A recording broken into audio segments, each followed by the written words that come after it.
YG와 JYP의 책걸상. 책에 관한 걸쭉하고 상큼한 이야기. YG와 JYP의 책걸상이 찾아왔습니다. YG 강량구입니다. JYP 박재영입니다. 네, 박평 박혜진입니다. JYP 여행 잘 다녀오셨어요? 네, 잘 다녀왔습니다. 지금 댓글들이 막 올라오고 있는데 그 뜬금없이 이벤트 중이잖아요. 지금 네. YG가 괜히 이상한 소리 해가지고 네. 근데 다들 파타고니아, 갈라파고스. 갈라파고스 뭐 아니면 도대체 뭐 뜬금없이 뭔가 최소한의 힌트도 없이 이게 힌트도 뭐냐. 없이 이게 뭐냐. 괜히 이상한 소리 해가지고 지금 청취자분들이 혼란을 느끼고 혹시 일본 도쿄 뭐 힌트를 드릴까요? 지금 답 말해야 되는 거 아니죠? 아직까지. 아직까지는 좀 우리 더 재밌게 놀아보죠. 힌트는 5글자로 된 오음절로 됐다. 나라 이름이. 뭐 그 정도. 그리고 정말 뜬금없는 데 아니에요. 맞아요. 그런데 책 처방할 때 JYP가 혹시 스페인 가보고 싶다라는 이야기를 하셨었어요? 언제요? 옛날에? 네. 글쎄요.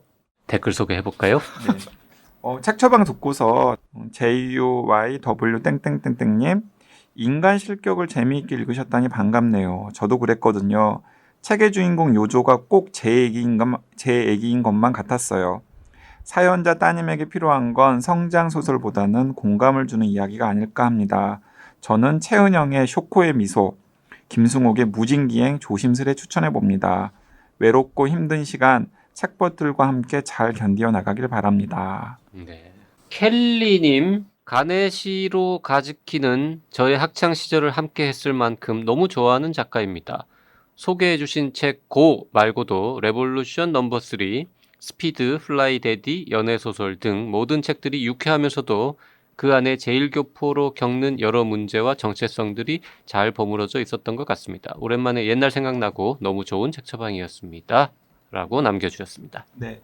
그리고 책 처방 들으시고 이 두루관님께서도 처방해 주신 책은 감사히 읽겠습니다. 그리고 저는 이미 사전 의료 의향서를 작성했는데 젖은 낙엽님은 그게 뭐냐고 하네요. 크크크크. 이상한 것 책걸상을 말함 듣고 이상한 소리 한다네요. 크크크크 하면서 후원해 주셨습니다. 두루가님이 처방 의뢰하신 네, 처방 의뢰하신 분이죠. 네. 토크라님, 영화 러브레터도 원작 소설이 있었군요. 몰랐습니다. 일본에서는 10만 명밖에 관람하지 않았다는 전설의 영화. 한국에선 진짜 몇백만 명 봤잖아요, 이거. 네. 그리고 트래블링님께서도 같은 책 처방편 들으시고 그때 송수연 작가가 깜짝 출연했었잖아요. 송수연 기자. 송수연 기자가 깜짝 출연했었잖아요. 네. 트래블링님, 제가 히포크라테스 애청자였던 그 소수파입니다. 송수연 기자님 반가워요. 항상 감사히 듣고 있어요. 라고 댓글 남겨주셨습니다. 네. 자, 오늘 만나볼 책은 말이죠. 저희가 굉장히 자주 출연해서 책걸상을 우아하게 빛내주시는 우리 박평을 위해서 최근 박평이 작업한 책을 같이 읽고 방송하자고 간절히 청해서 성사된 방송인데 정작 박평 본인은 굉장히 긴장하고 이거를 꼭 해야 되는 거냐. 이거 내가 객관적이지 않지 않냐 이러면서 걱정을 많이 해가지고 못할 뻔했는데 네. 그래도 하기로 했습니다. 네, 하기로 했어요. 뭐 셋 다 읽고 당연히 박평은 책 만드느라고 읽고 저도 읽고 JYP는 심지어 여행 중에 읽었잖아요. 네. 최근 책이라서 네. 그래서 여행 갔을 때 읽었습니다. 이거 안 하면 JYP 삐쳐요. 자기가 여행 가서도 읽은 책인데. 비행기에서. 저 여행 가서 책 여러 권 읽었습니다. 그래요? 여행을 왜 갔는지 모르겠어요. 가서 책만 읽고 있어요. 몇 권 읽으셨어요? 비행기에서 읽은 거까지 다 하면은 5권 반? 와. 며칠 여행하셨죠? 9일이요. 9일에 5권 반. 거의 이틀에 한 권, 이틀에 한 권 넘게 읽었네. 아니, 관광 안 하시고 이 책만 읽으신 거예요? 관광은 낮에, 아니, 그럴 거면 독서는 밤에. 그럴 거면 여행을 왜 갔어요? 그 여행 가서 책을 읽으면 더 기분이 좋죠. 좋죠. 그리고 이번에 여행 가서 새로운 사실 또 알게 됐어요. 그 나라 이제 서점 지나가는데 요 내수부에 새 책이 또 나왔더라고요. 그 나라 말로 제목이 붙어 있어가지고 이제 번역을 해봤죠. 뭐야 이거는 이러고 해봤더니 칼이라는 제목의 칼, 나이프. 나이프. 요 내수부의 책이 그 나라는 나왔더라고요. 무슨 언어를 쓰나요? 그 나라는 그 나라 말을 그 나라 쓰죠. 말을 씁니까? 아, 그 나라 말이 있습니까? 그 나라 말이 있죠. 아, 네, 저 네. 또 힌트 하나 드렸습니다. 그 나라 말이 있는 곳입니다. 네. 대부분의 나라는 그 나라 말이 있죠. 그 나라만 쓰는 그 말인가요? 나라만 쓰는 말이죠. 그 나라만 쓰는 말이고요. 그 비슷한 그 옆 나라에서는 아주 비슷한 말을 씁니다. 그러니까 남미는 아닌 거죠. 왜냐하면 남미는 스페인어를 대부분 쓰니까 남미는 일단 제외되는 거죠. 이게 뭐라고 이렇게까지. 이렇게까지. 아, 재밌잖아요. 자, 무슨 책이냐면요. 우리 박평이 오늘의 박평이 되기까지 가장 큰 역할을 한 책 중에 하나. 내일의 박평은 뭘까? 박평이 평론가로서 뭐 어느 정도 이렇게 이름을 얻는데 결정적인 역할을 한 책이나 작업이 뭔지는 모르겠습니다만 솔직히 책 편집자로서 한국 문학 편집자로서 그 업계에서 이름을 날리게 된 결정적인 계기가 된 책이 바로 82년생 김지영 아닙니까? 네, 82년생 김지영의 조남주 작가가 새로 낸 장편 소설 네, 신작 소설입니다. 사하 맨션 네. 요거를 들고 왔습니다. 네. 고생하셨습니다. 아유, 작가님이 고생하셨죠. 지금 82년생 김지영의 후광이 당연히 있을 테니까 그래도 처음 반응이 좀 꽤 뜨겁지 않아요? 뭐 일단은 초판은 이제 많이 다른 책들에 비하면 훨씬 많이 제작을 했고 그리고 뭐 그럼에도 불구하고 벌써 다 나갔고. 증세는 뭐 바로 찍었고요. 음. 책 나온 날. 야, 역시 베스트셀러. 책 나온 날? 네, 책 나온 날. 책 나온 날 이렇게 주문으로 기자 간담회 했던 그날 찍었던 것 같아요. 맞아요. 네. 책이 나오자마자 평소 보통 우리 그냥 보통 책들은 한 뭐 2,000권, 3,000권, 뭐 그렇죠. 심지어 뭐 1,000권 찍는 경우도 있는데 네, 네. 일쇄를. 네. 요거는 이제 말씀은 안 하셨지만 다른 거에 비하면 좀 꽤 많이 찍었는데도 이거 아마 뉴스로도 나갔을 거예요. 15,000부. 초판 찍었어요. 네. 근데 그거가 금방 나가자마자 소진돼서 그래서 이세를 아마 찍었다. 이세도 한 5,000부, 10,000부는 네, 찍었을 것 아니에요. 5,000부 정도 찍었습니다. 야, 네. 그러면은 벌써 한 2만 부 정도가 이렇게 쫙 깔린. 아, 이제 읽고 뭐 이제 후기들 뭐 리뷰들 좀 계속 올라오고 있는 것 같아요. 사실 이게 6월 진검승부예요. 따지고 보면은 왜요? 어, 6월에 책 많이 나옵니까? 그 100만 부 이상 팔린 조남주 작가가 사하맨션으로 돌아왔고 어쨌든 한국의 스티븐 킹으로 한국의 불리는 스티븐 킹? 킹으로 불리는 한국에서 어쨌든 장르 소설 작가로서는 제일 장르 소설스러운 잘 읽히는 소설을 쓰는 작가로는 제일 이름 있는 작가가 그 7년의 밤의 정유정 작가잖아요. 정유정. 그래서 네네. 이제 정유정 작가가 7년의 밤이나 뭐 28이나 그 전에 냈던 종의 기원과는 전혀 다른 스타일의 좀 따뜻한 소설. 원래 정유정 작가가 내 인생의 스프링 캠프 같은 스프링 캠프 맞죠? 네, 맞아요. 내 인생의 스프링 캠프 같은 되게 따뜻한 청소년 소설로 원래 데뷔를 했었거든요. 내 심장을 쏴라 이런 작품도 좀 휴머니즘이 네. 그랬었어요? 강조된 작품. 네. 네. 근데 그동안은 그렇게 막 피나는 소설을 계속 쓰신 거군요. 네.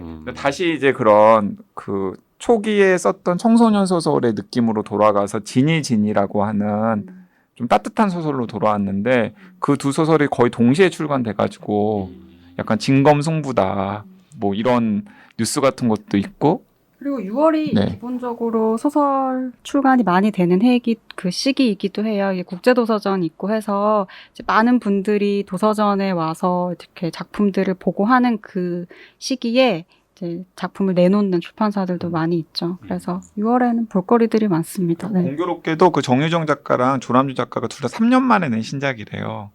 그래서 1라운드는 어쨌든 조남주 작가가 승리를 한 셈이잖아요.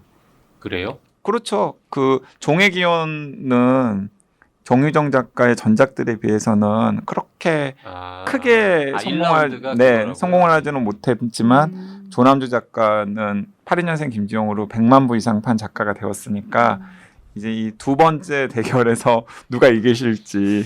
근데 뭐 저희는 일단 박평이 저희 방송에 자주 나와서가 아니라 그렇게 유명한 82년생 김지영의 작가가 다음 책을 그것도 장편을 냈다.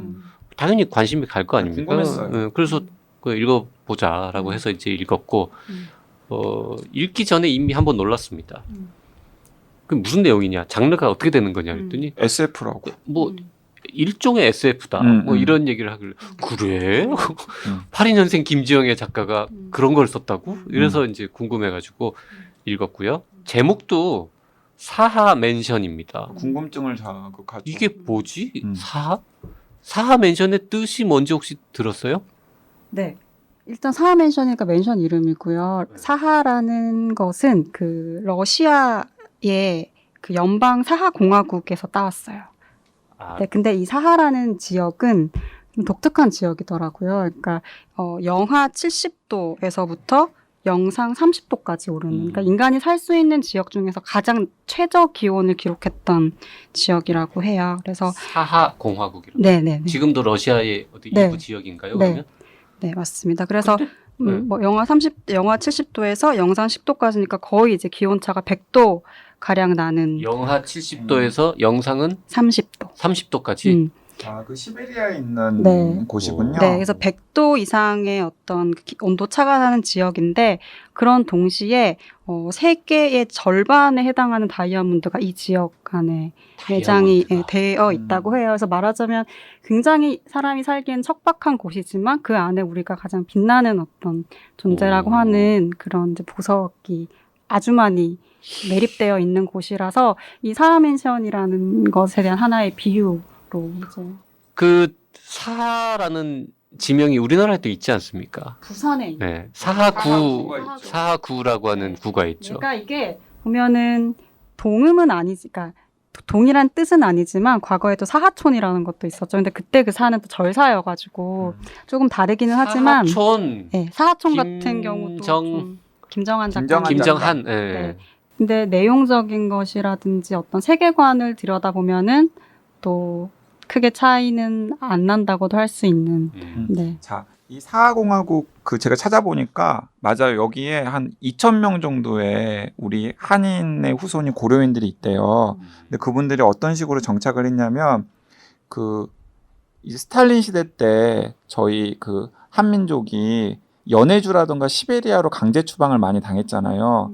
이 강제 추방당한 곳 중에 하나가 이제 사할린이고, 근데 그 시베리아랑 같은 곳에 사하공화국이 있는데 여기에 다이아몬드 광산이 있잖아요. 그래서 연해주에서 중앙아시아로 강제 추방되었거나 혹은 사할린 그 시베리아로 강제 추방되었던 분들이 그 강제 추방과 관련된 이슈가 조금 사라진 다음에 거주 이전의 자유가 좀 생겼을 때 이 다이아몬드 광산에 취직하기 위해서 이 사하공화국으로 이주를 한 경우가 있고요. 또 하나는 훗날에 이제 일제강점기 때 이 자발적으로 이 사하공화국에서 뭔가 기회를 포착하기 위해서 오신 분들이 있고, 그분들의 후손이 한 2,000명 정도가 여전히 사하공화국에 살고 계시고, 이제 그런 뉴스들이 나오고 있습니다. 지금 그 저도 지도를 보고 있는데요. 그 사할린 섬보다도 훨씬 북쪽, 북극에 가까운, 여기는 당연히 영하 70도가 될 수밖에 없겠구나 이런 생각이 드는 그런 곳에 있는 게 사하공화국이군요. 어쨌든 작가는 그 책 어디에도 사하라는 의미가 이름이 뭔지에 대한 언급은 없던데. 네네. 이제 그것에 대한 정보는 이렇게 읽으신 분들이 궁금해서 이제 검색을 하시거나 그러면 뭐 이제 기자간담회를 하거나 이런 자리도 인터뷰에서 다 이야기를 하셨기 때문에 찾을 수 있지만 책 안에서는 이제 그런 정보는 직접 제공하지는 않고 있어요. 원래 언급을 해줬으면 좋았을 텐데. 처음 언급할 제목은 기회가 없지 생각해보니까. 뭐 작가의 말을 통해서도 사실 하려고 하면 할 수는 있는데 뭐랄까 그 좀 너무 어떤 작품에 대한 해석이라든지 이런 것들에 대해서 좀 직접적인 걸 또 주는 걸 수도 있고 하니까, 그러니까 처음 제목부터 사안은 아니었어요. 처음에는 뭐 초원 맨션, 샹그리아 맨션 이렇게 뭐랄까 그 파라다이스를 좀 더 직접적으로 드러내는 제목이었는데 이걸 좀 더 좀 은유적인 방식으로 표현하는 게 좋지 않을까라는 제안을 드렸을 때 더 고민을 하시고 수정한 제목이 이제 사하 맨션이었어요. 네. 책을 다 읽은 다음에 제목이 뜻하는 바를 이해를 했습니다. 근데 실제로 이제 그 모티브는 거기서 가지고 왔지만 이 사하 맨션을 구성하는 데는 이것보다 훨씬 더 구체적인 장소에서 영감을 좀 받으셨더라고요. 구룡성체, 그 홍콩에 있는 구룡성체라는 공간. 구룡 성체요? 네네. 그건 또 뭐예요? 그러니까 이게 구룡 반도에 있는 이렇게 그 홍콩 안에 존재하고 있는 중공의 영토 뭐 이렇게 이야기를 하는데 사실 두 나라로부터 다 개입 그 간섭을 받지 않는 지역. 중공이요? 네, 중국. 중국. 박평이 의외로 나이가 좀 있는 모양인데 네. 지금까지 나이를 속인 것 같습니다. 중공 오랜만에 듣는 네. 말인데. 그러니까 굉장히 특수한 지역. 근데 이 안에서 어디에도 속하지 못하는 사람들이 그 자체적으로 이제 공동체를 만들었었던 그래서 그렇게 살아가는 것이 공동체를 이루고 살아가는 것이 좀 가능하다라는 걸 보여줬던 실질적인 그 공간이 구룡성체라는 곳이 있는데 이곳에서 조금 더 취재를 이제 한 내용들을 가지고 와서 사하멘션의 좀 구체적인 뭐 장소라든지 시스템이라든지 뭐 이런 것들은 구성을 하신 걸로 알고 있어요. 네. 구룡 성체. 네. 그러니까 약간 그러니까 홍콩에 있는 치해법권 그렇죠. 지역이었군요. 네, 뭐 홍콩 정부가 사실 수용하지 않는 사람들이 모여서 그 무허가 건축물로 이루어진 거대한 집단 그 거주 지역인 거죠. 그래서 막 그 불법으로 증축을 해서 그 허락되지 않는 공간에서 삶을 계속 영위해 나갔던 사람들의 삶의 방식을 좀 차용을 그 인터넷에서 구룡성체를 치면은 진짜 그 무허가 약간 허름한 맨션들이 막 이렇게 증축된 모습들을 지금 찾아볼 수가 있네요. 지금은 관광지처럼 사람들이 그냥 구경 가는 곳이네요. 94년도에 철거된 걸로 알고 있어요. 3년도, 4년도 이때. 오호. 근데 이제 한창 때는 거기가 범죄 조직들 혹은 마약 거래 뭐 이런 것들의 약간 온상이었다고 합니다. 아비정전 같은 영화를 여기서 찍었다는 이야기도 있네요. 자, 근데 지금 막 이 제목이나 배경에 대한 이야기는 잔뜩 했는데 정작 내용이 어떤 내용인지에 대해서는 아직 이야기를 안 하고 있어서 제가 그냥 간단하게 말씀을 드리면은 굉장히 독특한데요. 일단은 타운이라고 하는 도시국가가 만들어집니다. 이게 지금 시대 배경은 없습니다, 시대가. 없는 거죠? 네, 근데 뭐 굳이 따지자면 그냥 가까운 미래 정도? 가까운 미래. 네. 우리 느낌상으로는 뭐 한 30년 후? 그 정도 약간 가까운 미래? 뭐 30년 후까지도 아닌 것 같아요. 사실 지금이라고 해도 사실은 별 문제는 없죠. 사실 여기에 대해서 여러 사람들이 질문을 했는데 작가는 미래를 상정하고 쓰진 않았다. 그러니까 여기에 나오는 어떤 설정들도 지금 없는 것은 없다라고 이야기를 해요. 네. 네. 미래라고 볼 만한 뭐 저건 없네요. 그러니까 예를 들자면은 저는 어디쯤이라고 생각해야 될지 책을 읽으면서 좀 고민을 많이 했었는데 뭐 송도라고 하면 너무 가깝고 제주도라고 하기에는 또 너무 약간 멀고 어쨌든 그런 비슷한 느낌의 근데 뭔가 이렇게 좀 섬스러운 느낌이 좀 들긴 네, 하던데. 네. 맞아요. 그러니까 송도라고 하죠. 약간 거리가 있는 송도 같은데 약간 육지랑 거리가 있는 곳에 송도 밑에 커다란 거제도만한 섬이 하나 더 있다고 칩시다. 네네네. 우리나라에. 네, 그런 데가 배경이라고 치죠. 네, 그런 데가 배경이고 거기에 처음에는 그냥 어쨌든 뭐 여러 가지 기업들이 막 들어서서 이제 그 지역을 혁신도시 이렇게 만든 거죠. 그런데 나중에는 그 혁신도시에 입주해 있는 기업들의 힘이 너무나 세져가지고 아예 그 도시구역에 있는 인프라나 이런 것들까지도 그 기업에서 다 좌지우지하는 상황이 되었고 어느 순간에는 그냥 이 도시는 타운이라고 이름으로 취해복권으로 선포를 해버리는 거죠. 인수해버리는. 그래서 그 사실상의 기업도시. 독립국가 비슷하게 도시국가. 네. 싱가포르 같은 게 싱가포르 같은. 이제 저기 어디 저 한반도 주변 어딘가에 섬으로 하나 생겼다라는 거죠. 네. 네.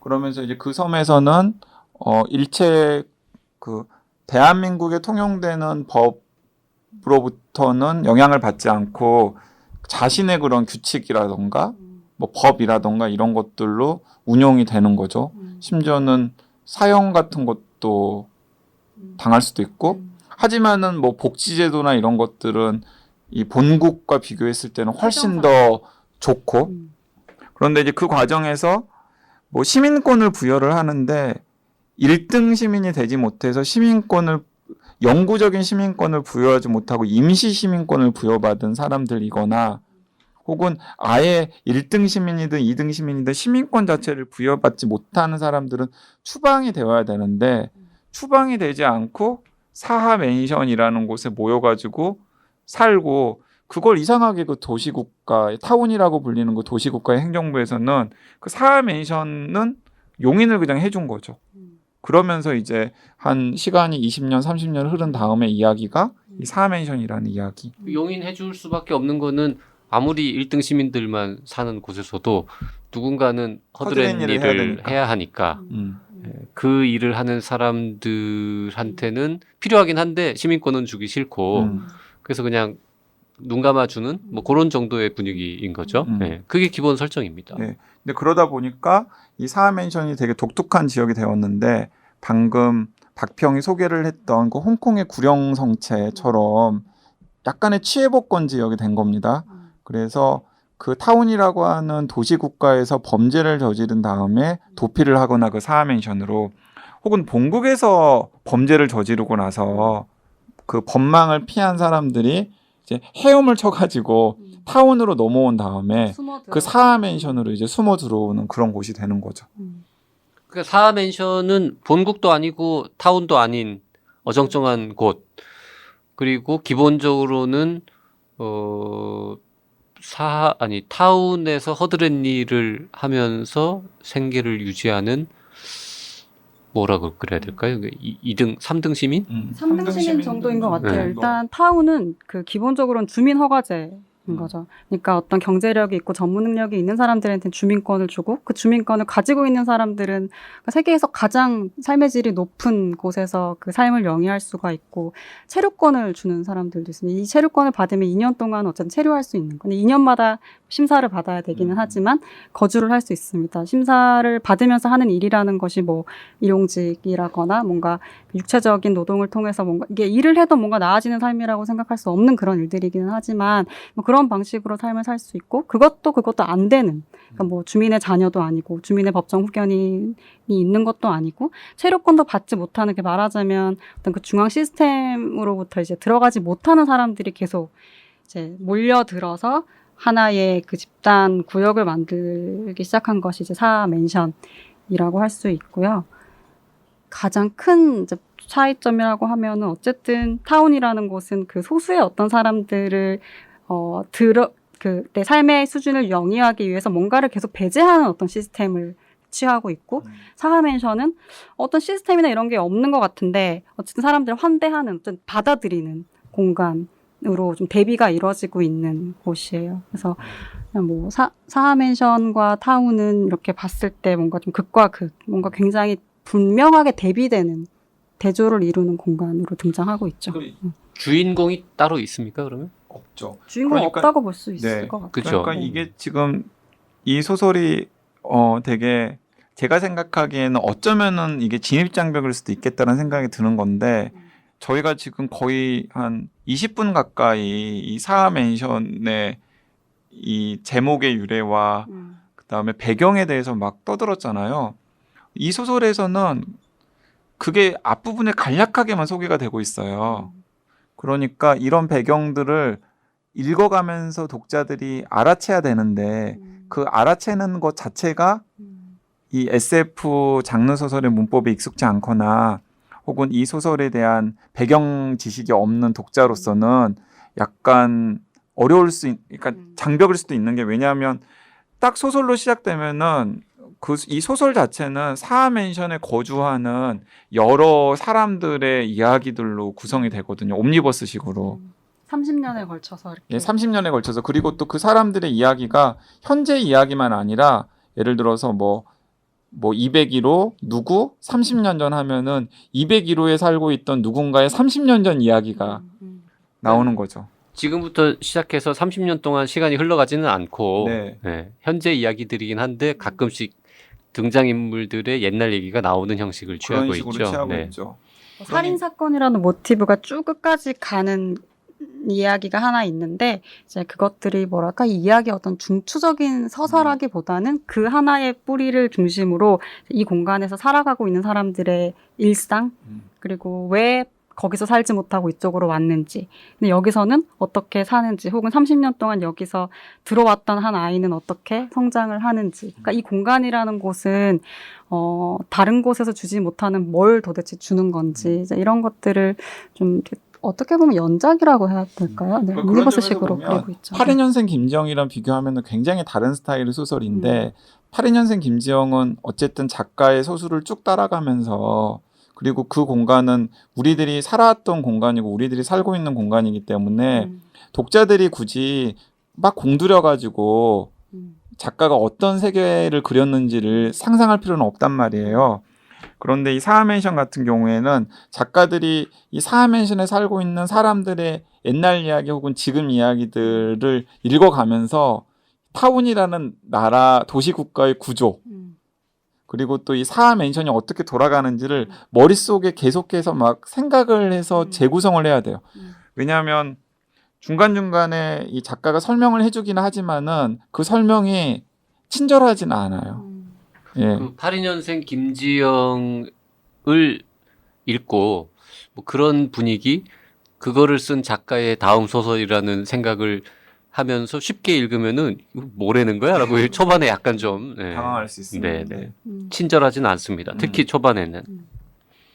그 이 책을 그 불친절함을 좀 극복하시려면 작가 인터뷰나 관련 기사를 몇 개 읽어본 다음에 시작하는 것도 나쁘지 않을 것 같은데요. 뭐 그런 것도 독서의 방법일 수 네. 있고, 또 뭐 많은 책을 읽을 때 그런 방식으로 독서를 하기도 하는데, 우리 저 청취자분들은 방송 들었으니까 음. 편하게 읽으시면 되겠네. 네. 그런데 이런 재미가 있는 것 같아요. 그러니까 이제 낯선 방식의 이야기들이고, 낯선 구조고, 낯선 시공간에 대한 이야기들인데, 사실 저는 이게 이렇게 읽으면서 되게 코드들처럼 오는 것들이 계속 있거든요. 그러니까 사실 뭐 체류권 인연 이런 것들도 되게 연상시키는 것들이 분명히 있어요. 근데 그게 굉장히 읽는 사람마다 다른 걸 연상시키게 하진 않아요. 예를 들면 뭐 비정규직 인연이라든지 이런 것들을 좀 떠올리게 만드는 것들이고, 뭐 이렇게 그런 부분적인 코드들을 보면은 이게 되게 좀 알레고리적인 방식으로 소설이 쓰였구나. 그러니까 현실을 이렇게 떠서 보여주는 굉장히 현실에 대한 이야기를 작가는 하고 싶어하는 것 같은데, 이걸 어떤 방식으로 전달하면 낯설면서도 우리 안에 있는 어떤 시스템에 대해서 좀 다시 생각해 볼 수 있을까라는 질문에서 출발했던 것 같아요. 그래서 82년생 김지영 같은 경우에는 사실 굉장히 논리적으로, 그러니까 전체적인 얼개가 있고 거기에 맞춰서 작품을 쓴 것이라면, 이 작품에 대해서는 뭐 작가 스스로도 내 오답노트다 이렇게 이야기를 쓴 것처럼, 뭐 뭐 세월호라든지 메르스 사태라든지 뭐 미투라든지 뭐 여러 가지 한국 사회에서 공동체, 뭐 촛불이라든지 이런 공동체가 함께 경험했었던 일들에 대해서 한국 사회가 어떤 질문에 대한 답을 풀어가는 것을 봤을 때 저렇게 가는 것이 맞나라는 질문과 이쪽 방향으로 가야 되지 않을까라는 것들을 여러 가지 코드를 이렇게 활용하는 방식으로 작품을 구성을 하고 쓴 것 같아요. 그래서 좀 독특한 느낌이 있고, 그럼에도 불구하고 소설이 되게 여러 가지 다른 해석을 만들어내면서도 작가가 어떤 의미에서 이런 소설을 썼을까라는 점에 있어서는 또 그 오독을 하거나 약간 이해를 못하게 만드는 지점은 또 아닌 것 같은 거예요. 그래서 약간 82년생 김지영의 다음 작품이라고 했을 때 그 느낌을 좀 지우는, 그러니까 조남주의 색깔이라는 게 어떤 건가라는 걸 좀 보여주는 작품이기도 한 것 같아요. 자, 좋은 말씀 하셨는데 82년생 김지영이 조남주 작가의 첫 작품이 아니잖아요. 그러면은 저는 이제 그 앞에 거를 못 읽어서 여쭤보는데, 그럼 과거에 쓰셨던 작품들하고 사하맨션하고 82년생 김지영하고를 비교하면 지금 이번 책이 82년생에서 특별히 82년생이랑은 완전히 분위기가 다른데 그 이전 작품들하고는 오히려 닮은 점, 뭐 통하는 면이 있습니까? 이전 작품들이랑 어떻게 보면 더 비슷한 것 같아요. 그러니까 이 작가의 작품들은 굉장히 일맥한 세계관이 있어요. 예를 들어서 귀를 기울이면 같은 경우에는 그러니까 자폐이지만 특정한 부분에 있어서 능력을 가지고 있는 친구가 사회 안에서 또 어떤 다른 역할을 해내는, 어쨌든 소외되어 있는 친구에 대한 이야기들을 했던 것이고, 고만해치를 위하여 같은 경우에도 어떤 계급의 문제에 대해서 이야기를 꾸준히 했었고, 82년생 김지영 같은 경우가 서사적인 방식에서 보면 좀 독특한 작품이었어요. 앞에 있는 것들에 비해서. 그리고 사하맨션도 앞에 있는 것들에 비해서 좀 독특한 방식이기는 하지만 전반적으로 작가가 관심을 갖고 있고 표현하고 싶어한 세계관들은 이제 이질적이지 않죠. 꾸준히 이어지고 있는 거죠. 그렇군요. 조남주 작가의 다른 책들 귀를 기울이면 혹은 고만해치를 위하여 이런 것도 한번 읽어봐야 하나 이런 생각도 좀 들고. 저희 기자간담 했을 때 어떤 작가분들께서는 귀를 기울이면이나 고만해치를 위하여 같은 스타일 되게 좋은데 그러니까 그것과 너무 다른 느낌이다. 그래서 좀 과거 그런 스타일도 좀 써주시면 어떠냐 막 이렇게 이야기를 하시는 분도 있었어요. 아니요. 이번 작품 간담했을 때. 그래요? 네. 왜냐하면 이 작품도 세계관이랑 비슷한데 사하맨션 같은 경우도 약간 서사적인 흐름은 아니잖아요. 그러니까 82년생 김지영도 약간 서사적인 그 느낌이 강한 건 아니고. 그래서 옛날 책들은 오히려 서사성이 더 좀 있어요. 강하죠. 네. 어떤 스토리 라인이 훨씬 더 선명한.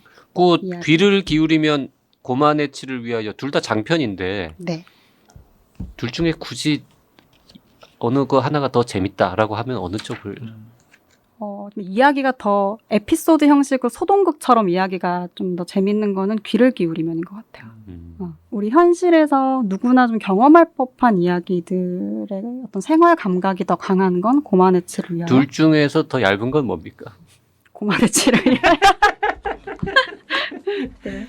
자, 이번 주에는 82년생 김지영의 작가 조남주의 새 장편 사하맨션에 대해서 이야기하고 있습니다. 오늘 이 정도까지만 하고요. 다음 시간에 더 자세한 이야기 나눠보도록 하죠.